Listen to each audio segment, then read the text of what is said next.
கூட இதே அவினாசி ரோட்ல திருப்பூர் ரூட்ல ஒரு 4 பொண்ணுங்க கூட அந்த கார்ல 18 வயசு இருக்கும்போது, எப்போ 18 வயசு இருக்கும்போது அந்த கார்ல வந்து ஆக்சிடென்ட் பண்ணி சுரேகான்னு ஒரு பொண்ணு கூட இறந்து போயிருக்கு. அந்த தருணத்தை கூட மக்கள் யாரும் மறந்திருக்க மாட்டாங்க, நியூஸ்ல வந்த ரிப்போர்ட். சோ இந்த அளவுக்கு அநியாயம் செய்த இந்த 9 பேருக்கும் 2019ல ஒரு லாயர் கூட முன்ன வரல.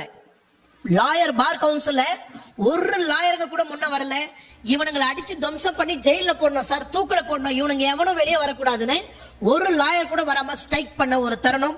எல்லா லாயருக்கும் என்னோட மனமார்ந்த வாழ்த்துக்களை தெரிவிச்சுக்கிறேன். சோ இவனுங்க ரேப் பண்றதுக்குன்னு ஒரு மெத்தடை ஃபாலோ பண்ணிட்டு இருக்கானுங்க. இந்த மெத்தட் எப்படின்னா, அந்த பண்ணை வீட்டுல ஒரு அம்மா இருப்பாங்களாம். அந்த பண்ணை வீட்டுல அந்த அம்மா இருக்கும் தருணத்துல சில பெண்கள் வந்து இவனுங்களை நம்பி போறாங்களா, அவங்களையும் குற்றம் சொல்லணும். ஏன்னா இவங்க ஆசை வார்த்தை காமிச்சோன்னு நிறைய பெண்கள் குழந்தைங்க வந்து ஏமாந்து போயிடுறாங்க. எஸ்பெஷலி இந்த இன்ஸ்டாகிராம், பேஸ்புக் இதுல இருக்கிறவங்க எல்லாரும் இந்த மாதிரி வீடியோ கொஞ்சம் வைரல் ஆக்குங்க. இந்த வீடியோ